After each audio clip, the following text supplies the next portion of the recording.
the prime time, bitch!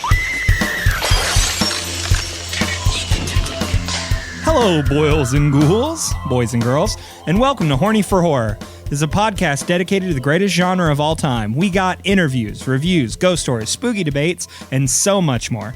Everything that you horror heads, or just fans of a good time, I guess, would want to hear. Now, normally this podcast is hosted by the talented Betsy, the heartthrob Mono, and the just okay me. But this week's a little bit different because of the holiday. That's Thanksgiving if you're not a red-blooded American or just don't have a calendar. This week, Betsy had to fly out early to get to her family, while Mono and I, orphans that no one wanted, would stay at home like we do every year. Well, this year we're all set to share our one slice of bread and single cranberry, but the phone rang.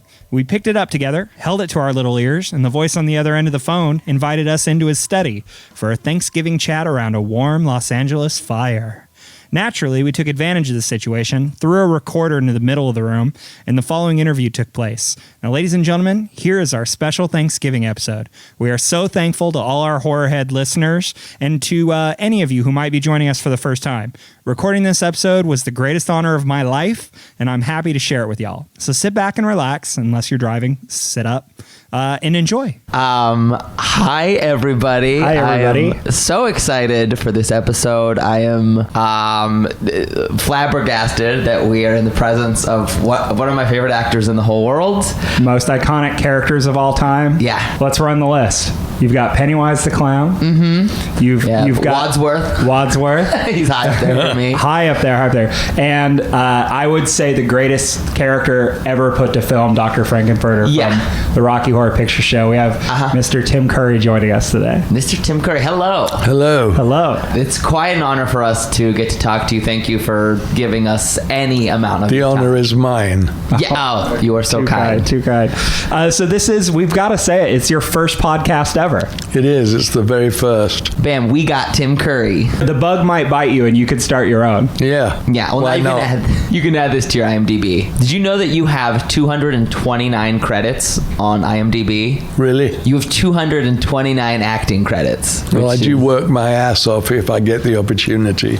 Yeah, Yeah. absolutely. And so many cool things like happened at the same time. Like you were The Darkness and Legend the same year that you were Wadsworth and Clue, which are two night and day roles, I guess pun intended with like The Darkness. But what was that like being in a movie like Legend and Clue at the same time? It was sort of odd because Wadsworth in Clue never shuts up.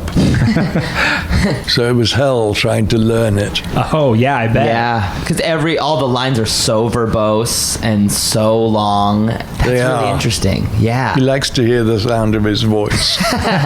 Was Clue rehearsed like a play? It was a bit, yes. Well, Johnny Lynn, who directed it, I was in high school with a sort of boarding school in the west of England, so I knew him quite well. That's so cool. And this comes from one of our other fellow podcasters. Betsy wanted to know, did you have a favorite memory from the filming of Clue? I loved Eileen Brennan, who played Mrs. Peacock. Mm-hmm. Oh yeah. She made me laugh like a drain. Did you guys ruin a lot of takes with breaking? I did. So we are a horror podcast, and you've obviously done a lot of spooky stuff. Growing up, were you into horror at all? Horror stories, horror movies? I remember being very excited going to see Psycho. It's one of the best. Yeah, I loved it. Do you- I loved horror movies. Do you have a favorite? Well, that would certainly be one. You probably don't watch a ton of horror movies. I don't know. What thing in horror movies, device or motif, like what scares you? Is it ghosts? Is it like demonic stuff? Or is it maybe just human psychology? I think it's psychology. Well, that makes sense based with how you kind of approach acting and stuff, that would be what interests you. You have a degree in both English and drama. I do. I do as well. So you and I are basically the same person. Same on every level. Where did you do yours? Oh, I did it at the prestigious school. California State University of Bakersfield. Oh, yes. So I'm sure we got the same theater training, the same level of expertise out of that. I didn't get much acting training. It was sort of academic, really. Okay. What for you, like as an actor starting out then, if it wasn't through school, where do you feel you got, like, you learned how to do what you do well? Just by doing it, really. I don't think there's another way. Yeah. When was the moment that you knew you were funny? You know, because clearly you've been doing it a long time. You've done dramatic stuff and comedic stuff. But when you were young, when was that moment where you were like, I think I'm funny? I honestly don't remember, although I did know that I was. Yeah, we feel that in class. Growing up, going to school, it's like being like the funny one and knowing that's a way you could get attention. Right. So when did you first become interested? It got me out of a lot of deep shit. Yeah. That's how it often is. I hear you. I think I was funny. For me, I was purely discovered what made me funny as a defense mechanism. Yeah. I was teased a lot, so it was a way to get around that. Yeah. Yeah. That's funny because you seem like such a leading man. It's funny to think that you were ever on the other side of it, you know? But I guess that's what brings us here to want to do this kind of expression. I was going to ask, when you were coming up, you were doing a ton of theater. Was Rocky Horror Picture Show the first big movie? Like when you were doing it as a play, was that the first huge It was job? the first movie. Yeah. When you went from doing it in theater in London. Was it in London? Yeah. Yes. And here. And here. Okay. London, LA, and then the movie. Did you know it was going to be huge, or did you think it was going to just go by the wayside? I remember reading it and thinking, if we can make this work, it's going to be really big. I guess we made it work. Yeah. You pulled it off. Mono has notes, but most of us feel you pull it off. I have a few things I would change. So were there any major differences between the original play version and what you ended up filming? No, not really. Yeah. Almost none. Oh, wow. That's awesome. When you were adapting the character of Dr. Frank, you went through changes. Like, how long did it take you to figure out this is the version that I need to play? Well, when we started rehearsing, I was playing him as German. Do you have any tattoos, Brad? I love that. So, when you first started playing Frankenfurter, I mean, it was many years ago when we had such a limited view of gender expression. Yeah. Did you know you were ruffling feathers? Did you care? Did you want to ruffle feathers? Well, one of the things that made it a hit, I think, was that all of that was in the air. I mean, it was the time of David Bowie and I guess the beginning of Freddie Mercury, and it was definitely part of the zeitgeist. Yeah, that's interesting to think. I've never thought of it that way. That they were like kind of maybe it was in the culture. It was happening in that moment. Did you ever feel like when you were playing Frankenfurter, did you discover anything about yourself diving into that character, or was it always very separate for you? You were like, I know how to become. Well, I got away with murder, so that was fun. Very literally, yes, I love that. Do you have a preference between stage and film? Was there something that you enjoyed more? I prefer film, really. Okay. I did a play last summer at a rather sort of prestigious festival on the south coast of England, a revival of a Tom Stoppard play, Rosencrantz and Guildenstern. And it was so long since I'd done a play, I had a sort of brain fart. I couldn't remember a single word. Oh, no. And in fact, they fired me. Oh, no. You? Well, first of all, they did this thing which is the way I'm told Johnny Depp works. I had earbuds and somebody was up in the sound booth reading my lines to me before I had to say them. Okay. I found that very difficult, but they insisted that I try it. That Really was a hard. death knell. For sure. I can't imagine, because I've heard a lot of actors are doing that now. I've also heard that like Robert Downey Jr. does it as well. It's Really? like, I can't imagine as an actor, because you want to hear what someone's saying to you in a scene. Absolutely. And react to it. Oh my God. It makes it very hard to be present. It's Yeah. just purely artificial at that point of just like a parroting your lines versus feeling them, because you're just saying what someone's saying in your ear. Yeah. What an interesting thing. I have a question based on like you've done so many projects and you're classically trained. How much do you like to improvise in your work, or how much do you Very little. Okay, great.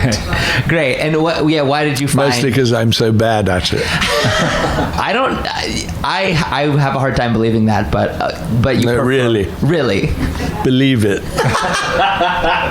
That's a mark of a good actor. He makes it look like it's improvised. Yeah, because there's so many moments that I felt like they came from your brain, but maybe that's because you know how to make it feel real. I hope so. So all of the Pennywise moments were all scripted and nothing of that was you? I didn't ever say anything that wasn't scripted. Yeah, you have really cool advice. I remember you on some interview you were giving actors advice of just showing up. Can you expound on that at all? Obviously I have a strong idea of what I think you meant. Well, so much of it is finding in yourself what it is that you're playing. Mm-hmm. I think that's probably what I meant.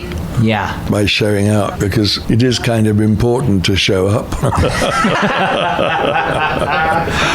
It does help the film. There's always going to be somebody who'll be happy to play your part. Definitely. That's true.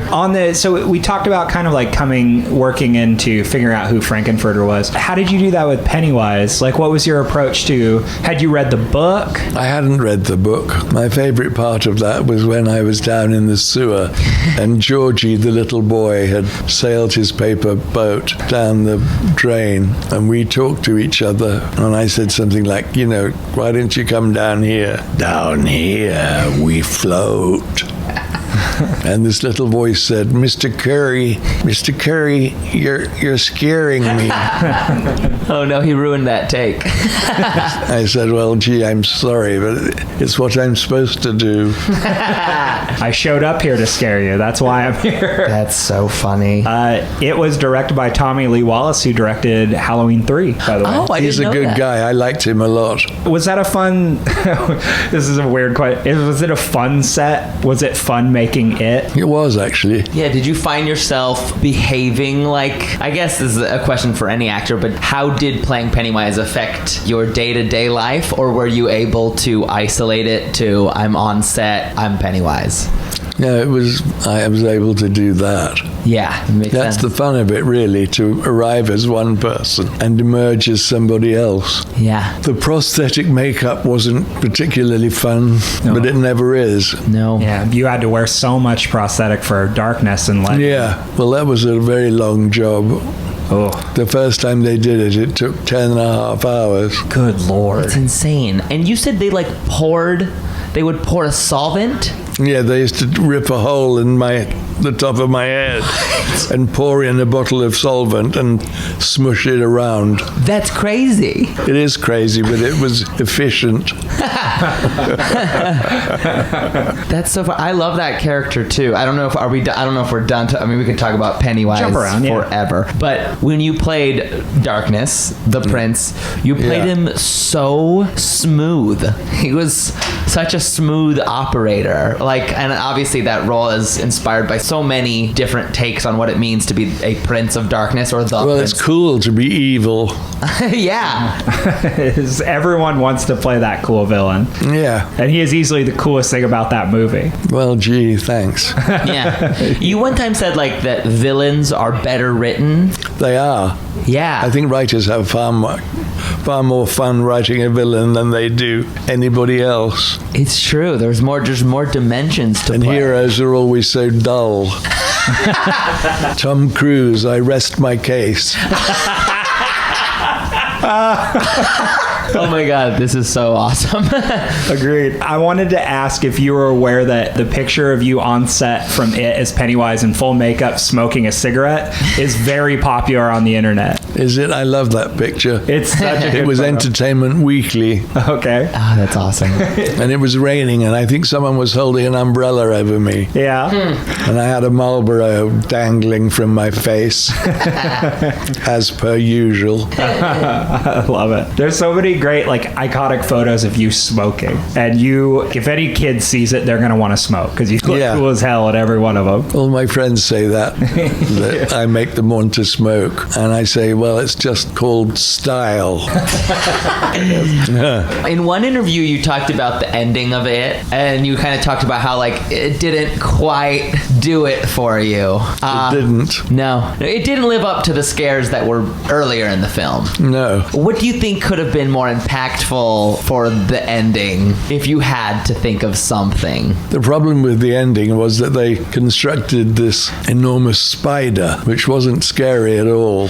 I forget how they did it in the new one, but they did it better, I know. Yeah, it's what you're saying is like Psycho's fantastic. Psychological scares are the best, and that whole film is about psychological torture, and then they just made it physical. And it's just a big, bulky thing that could be punched, which kind of takes all the fear out of that story, in my opinion. Yeah. You saw the new It, and I did. I couldn't resist. Of course not. I really loved it because it felt so different from yours. What did you enjoy about it, if you did? I enjoyed the guy who played it. I thought he did it very well. I think the thing that works in Tommy's version is that you get a sense of the community that the kids come from, so you can see how skewed their world becomes. I agree completely. I think that was, if I had to have a critique, I really enjoyed the new one, but if I had a critique, it would be that they lost that world, like of Derry, not seeing Yes, exactly. how their parents react to them is very sad, and they're all alone with this thing that no one will face. And Pennywise knows every single one of their fears, Yeah. and embodies them whenever. This might be a strange question, but I'm curious what your opinion is. Do you think Pennywise is evil or insane or something else? I think he's a nut job.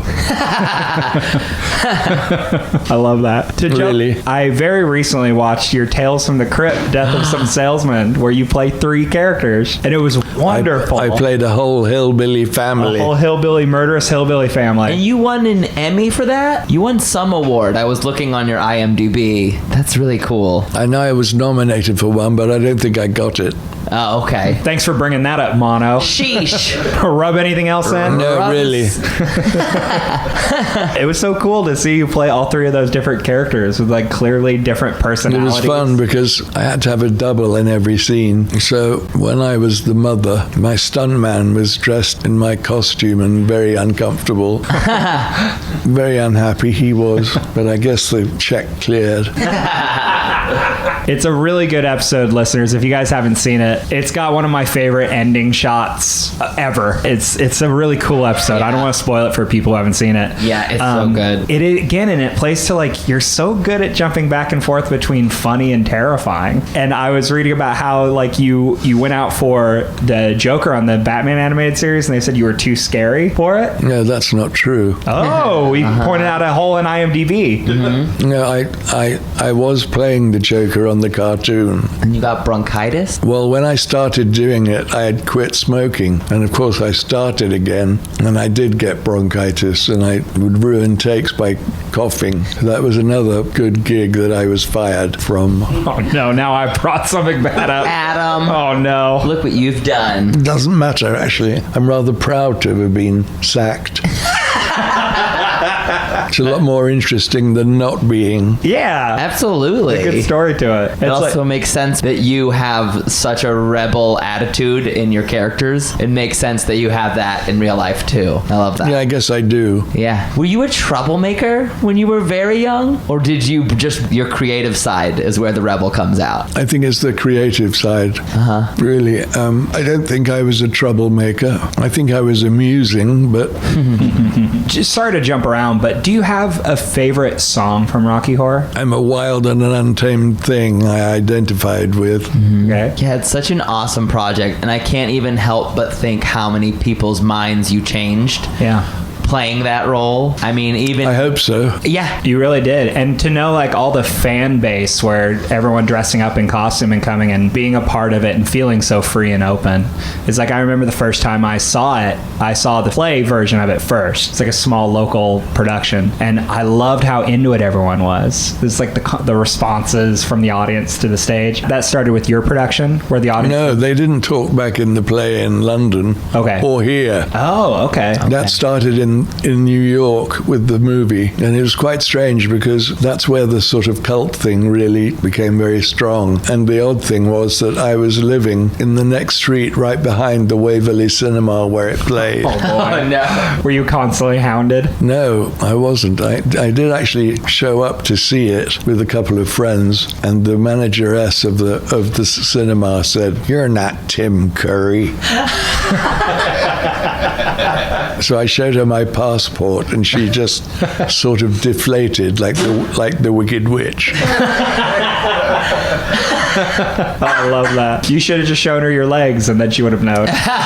Oh, that's so awesome. I can't even stress enough how influential that role was to me, and how many, because, I was a young, gay, confused kid who just didn't even know how to feel about it, and even some of my own my internal homophobia I was battling with this image of Dr. Frankenfurter, and it actually made me confront a lot of my attitudes on gender and my limited view of that sort of thing. So it's... Did you know you were gay? No, I was in a deep fudgy denial at the time. So I was just... What a great phrase. So I was just like, no, that's weird. And then as I matured in maybe like middle school, high school, and I began to understand why was I pushing back so hard, I was like, oh, because that represents a deep part of me that wants to just express myself in a way that isn't just men are this way and women are this way. You have an immeasurable effect on young queer people of every walk of life. I sure hope so. Immeasurable, truly. Because that role has permeated into a lot of heteronormative culture as well. There's people out there who are having their minds changed, whether they like it or not, which I just always loved about it. Going to see it live was like the first time I wore full makeup and a dress, and it was great. It was great seeing everyone do that. Did you look good? You better believe it. I could see that. I'm sure you did. Yeah. Thank you. You have a nice smug for drag. I gotta try. For sure. Mono hosts a drag show. I do, yeah. I do drag, and I do it with a beard, so I look busted. I don't look good, but I have fun doing it. Okay, I wanted to ask you about you have so many amazing projects I have to ask about. This is not so scary, but I know you get asked from time to time about Home Alone 2, and your experience on it is one of my favorite comedic roles ever. How did you develop that concierge character? Because it's such a specific take on a fussy man. I'm so curious, how did you develop that character? Well, when I was living in New York, the first sort of 2 or 3 months, I lived at the Carlisle Hotel, which is one of the city's most expensive. And there was a guy behind the desk called Mr. Hector. And I used his name on my uniform in the movie. Yes. And he was very kind to me, and I think he was a little bit thrilled that I was staying there. I bet. Can you imagine? Yeah, that's so wild. So you kind of were channeling him. A bit, yes. People who are kind of a bit servile are interesting. At this point, I want to let listeners know Mr. Curry is lit up and it's cool as hell. It's so cool. We're all immediately smoking 5 cigarettes with him. It is so cool. There's a pack somewhere. Here we go. Here we go. Wait till I bring out the dope. Then the episode will really get started. Do you still smoke weed? No. No? I was never very good at it. Well, how did it affect you? Well, I was in the London production of Hair. Oh, boy. Which was a sort of revolutionary hippie musical, and I didn't have a sober moment for about 18 months. And in the end, it just made me paranoid. Oh, yeah. And I quit. I'm looking Get at that. I never had the paranoia. Mono, you get paranoid, I right? get paranoid. Yeah. I used to, in college, I was just untouchable, and now I constantly am like, what are you thinking about me? Like, am I saying stupid things? Magnifies your insecurity? Totally. Okay. Totally. Do you have any more weed questions? No. I have 100, but we'll do that. I have a million. On my Horny for Weed podcast. Horny for weed. Oh, no, I have to. This is a sour memory, but you did briefly meet Mr. Trump on the set of Home Alone 2. I did, yes. Well, because we shot it at the Plaza, and he owned it, and his wife, Ivana, had redecorated it in what could only really be Czechoslovakian taste.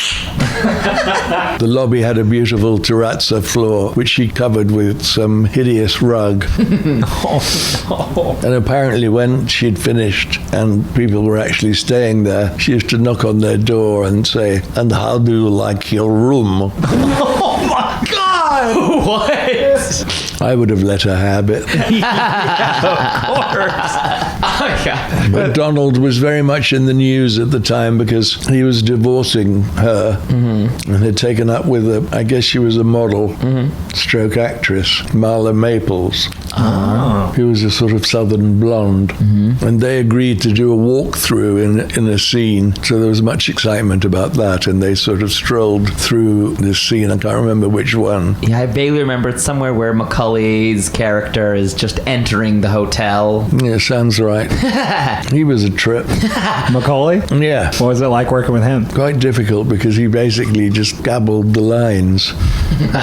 And the director, Christopher Columbus, if you can believe that name, would just get him to do it 3 or 4 times until he reckoned he had enough to cut around. And then we would do the scene again and he would do Mac's part from behind the camera. And that worked pretty well. So you could actually have someone I liked him. He was a nice kid. They gave him and his mother and father and sister, I think, a suite upstairs, sort of towards the top of the hotel. And he was up all night watching Nickelodeon or whatever. So he'd try and tell you all about it the next day. In the makeup chair. And I could not really have been less interested. But I liked him. He had a good heart. That's awesome. And little did you know you would be heavily featured on many Nickelodeon cartoons. No, I didn't know that at the time. Yeah. I want to ask so many questions. I guess this sounds like an organic time to ask you about voiceover. You've done so much amazing, memorable voiceover roles, including the Wild Thornberrys, obviously. What do you enjoy about voiceover? You know, obviously you said you maybe prefer film a bit more. What do you enjoy about voiceover? Well, you can exaggerate, you know. I have a great friend called Charlie Adler who directs a lot of voice work, and he really taught me how to do it. What did he help you with? Yeah, we're trying to get his lessons for free here. Yeah, we want free lessons. Well, I just used to watch him doing it. I always imagine a child watching, trying to keep them interested. That's such a cool way to put it, of like, because kids need a lot of pretend to be engaged. So you're saying you bring that to voiceover. That's cool. So you didn't improvise in the voiceover booth at all? Sure. You did? I did, yes. Was it easier to improvise? Because I know just from listening to all these classic moments, a lot of fun, weird moments where you are Nigel and you are just you're just allowed to make weird noise after weird noise. I hear them and I'm like, he has to be improvising. Or drunk. Did they allow you to kind of play in that way? Yeah, they did, actually. Yeah. That was Charlie actually directing it. And I guess I made him laugh. But the fun thing in that cartoon was the relationship with my rather too sophisticated daughter, who I called Poppet. Or Poppety. Yes. And that was fun. You did it for many years. I did. Yeah. I miss it, actually. Yeah. It was fun to go in there 2 or 3 times a week and just have fun. Not need to get dressed. No prosthetics. No prosthetics, no. They didn't still put them on you anyway, just to mess with you? No, they didn't. It wouldn't have survived very long. I love those memories so much, and I mean that's once again another project that you can't even imagine how many people grew up on that, loving it, and it's still a huge part of what makes them tick as little creative types. Yeah, again, just like thanking you is like, again, all the film and TV you've done were such parts of us growing up and so important to us in so many different ways. Just to be able to have the opportunity to say that to you is very important. That's awesome. So nice of you. Thank you. I'm going to bring up a very silly role. Okay. I have to bring up a movie. I've done a few. A role that's very near and dear to our hearts, to my heart and Betsy's heart, who couldn't be here today, is a role you played in Scary Movie 2, where you played, what's that professor's name? Oldman, okay. So funny. There's so much, and you really show your range in that movie, because, you know, there's There's huge moments. There's small moments. One of our favorite moments of comedy is when David Cross's character extends his coffee cup to you, and you very gently pass by and subtly ignore him and just say, "Excuse me." Was that scripted? I don't think so. I don't think so either. So you made that up, it sounds like. I enjoyed working with him, so I probably took a liberty around there. That's so awesome, because that's a part. Not that he didn't. yeah. I love that. Yeah, is there any other memories that come up from working with David Cross or in that movie that were either fun or strange or other? Tori Spelling was interesting. I actually got to like her a lot. She got the joke, you know? Oh, great. There's so many moments in that. I can't even tell you. That little moment that probably was like just an off-the-cuff joke is a part we rewind and watch over and over again. And it's such a tiny moment in a movie that's filled with huge pratfallish jokes that might be my favorite comedic moment in that whole movie. So that's really cool to hear that you just made it up in the moment. How did they come to you? Well, originally Jeffrey Tambor was playing it, and I think he hadn't realized that he was required to play one scene in his underwear and sort of balked at that. So they came to me. They know because God knows I was used to underwear. Showed up on set in just your underwear, camera ready. No. I love that. What advice would you give to people who are young and creative and don't know how to express themselves yet? Try a lot of different things, I guess. That's really good advice. I mean, you have to just try everything and like kind of figure out what works for you. What feels right. Yeah. Did you always know you were going to be an actor, or was there something? Yes, I did. I always knew I wanted to be. Whether I would be, I didn't know. What do you think you would be if you weren't an actor? A bum.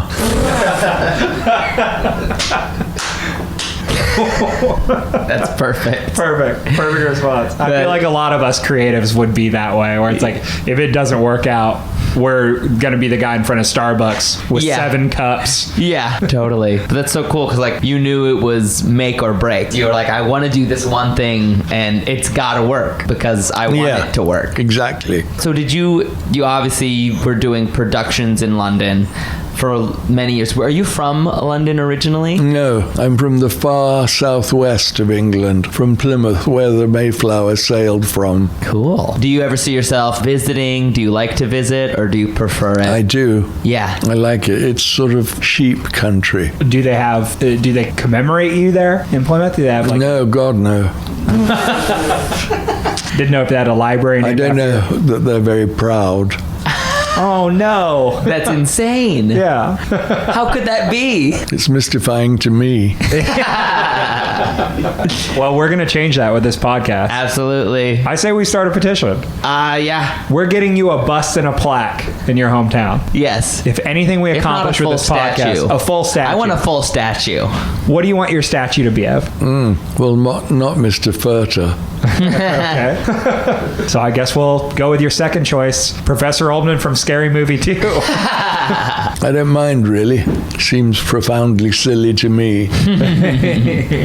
I love it. Do you watch horror films regularly? No, not really. I mean, I do like to go see them. Okay. Do you remember the last horror movie you saw? It, I suppose. It, probably, yeah. Mm-hmm. Is it true that you were asked to be involved in the new one? No, I wasn't. Okay. I don't know what I could have played, really. Yeah. Alvin, I have just a general question. What role do you feel you never got a chance to play, if any? Yeah. Because you clearly have so done many. 229 credits on IMDb. I remember when I went back to England after working here on Rocky, the National Theatre felt that I should work there. And one of their directors took me out to dinner and said, "I'd like you to play Hamlet." And I said, "I bet you say that to all the boys." And I think he probably did. Do you feel you have a motto that you either live your life by or would like to think you live your life by? Get up and do it again. Awesome. Probably. I love that. My dad says something cool. Similarly, my dad also says, like, not about how many times you fall down, it's about how many times you get up. So I really love that. It's true. Yeah, and from the outside, you seem like someone who does not fall down. But you're saying even you feel like you've had moments. Oh, sure. Yeah. Everybody does. Do you feel when you've had such huge success success, like, do you feel that your goals continue to get higher? Or are you able to enjoy the big, the highs that you experience? I just like to work, I don't know whether I have goals at the moment. I sort of started singing again, which is why there's a microphone stand in here conveniently for you. Yeah. And you also have a lovely piano in the corner. I do. It's rented. Do you have an accompanist play for you? I do. A great guy called Brad Ellis. What are you singing right now? What's do you have a style that you prefer? I've been singing sort of standards, really, and jazzing them a bit. Do you have a couple of artists that you love? Billie Holiday, Alec Guinness, one of my heroes. Did you ever work with Alec Guinness? No. I definitely see how you were inspired by his work. Clearly, he was, a giant performer, but it's cool to see. I could see how you were very directly inspired by him. That you can see it in your work, honestly. Boy, I hope so. Definitely. I love it. There's a great story about him that he took some journalist out into the street in London and showed him how he could kind of disappear and not be recognized. And then they walked back up the street, and he walked back up the street as Alec Guinness, and people stopped him and said, "Mr. Guinness, I enjoyed all your movies." I don't think they made him a knight. He wasn't Sir Alec, I don't think. Should have been. Yeah. I was thinking about that the other day because we don't know much about that here, or the honor, how it's decided. So I was talking with my wife about why Sir Paul McCartney is Sir Paul, but there's not Sir George Harrison or Sir Ringo. So you feel he should have been knighted? Are there any other people you feel should be knighted? I don't think so. It's a very arcane thing. I don't know how it works in mysterious ways. Okay. Well, I'm glad to hear it's not just me confused by it. I was going to ask you how it works, and I realized I could just Google it and not bother you with a Wikipedia article I could read. But it is confusing, like why some people but not others. It's a very interesting thing. And wondering if we have any American equivalent of that. Not really. I guess we view our Academy Awards as being knighted when you were the best blank. Yeah. Yes. I don't think we're classy enough to have an equivalent. Sure. We're not. I should have asked you this at the beginning of the interview, but I want to know what question is your least favorite to answer, and it's okay if we already asked. We will get up again. We will get up again. There must be one. Even if not irritating, probably the one you get asked the most was the reporters go to. Or podcasters. I was interviewed once in New York by this lady from the New York Times, and I was rehearsing Amadeus, the play, and I'd just come from a costume fitting. And she said, "Do you feel you've been typecast by Frankenfurter?" I said, "Well, look at me. I'm wearing an 18th century coat and a wig. What do you think?" You worked with it was Sir Ian McKellen was with you in that, correct? Yeah. Another Sir. That's wild. It's true. That's one of my time machine performances I would love to see, is you two in Amadeus. You can go to the Lincoln Center Library and ask to see. Oh, wow. Okay. They have a couple of scenes on tape. Oh, gosh. Well, now we have to go. Yeah, now I have Book to our go. ticket. That's really exciting. Do you have a favorite stage piece that you've done? That would be it. That would be it, would be the Amadeus? Yeah. I'm jumping around a lot now, but I just thought to ask you, when you were filming Clue, how long did it take? Was it, because did you do it like a play where it Like scenes. Yeah, Would you shoot how long? whole blocks because of the timing? Yeah. Well, Jonathan knew that it was very wordy, which was why he wanted to rehearse it like a play. And I think we all liked doing that. It helped because it was a bit, if you just looked at the script, it seemed like a long haul. And actually it wasn't. It's so well paced and timed. I mean, Yeah. It's just like a farce, just a classic farce. It'll be a classic forever. It's better. It's better than, so much better than the board game, which it shares a name with. Yeah. That's Mono's best review of that film. It's more engaging than the board game. Oh, this has been just wonderful, yeah. Such a crazy honor. Thank you so much for Thank you for your time. sitting down Oh, with God, us. I'm so happy. I enjoyed it a lot. Oh, well, good, because we will be back here once a month. Without announcing ourselves. A lot more questions about Yes. weird questions. Yes, we film at 3 a.m. So And even though it's a podcast, we will film. Thank you so much for your time. We really It's my appreciate pleasure. it. Thank you. You're the greatest, undeniably actors of all time with the most iconic characters. They're always at the top of every list. And we are so grateful that we could thank you for that. Yeah. Your influence. Thank you. Thank you. I mean, your influence will affect actors for just decades, if not centuries. Unless the world ends in a year. In that case, bye. Bye. So thank you so much, Ms. Curry. Appreciate it. Thank you. Thank you. Anything else you want to say to us before we bid you adieu? Yeah. No, I'm very excited and moved to have been in a podcast. I was never quite sure what it was, but now I guess I know. Couple of dummies talking at you for a while. Couple of what? Dummies yelling at you. Oh, no, not at all. Well, thank you so much. You're so kind. For Horny for Horror, this is Mono. I'm Adam. We love you, Betsy. Love you, Betsy. Bye. Bye. What a great title.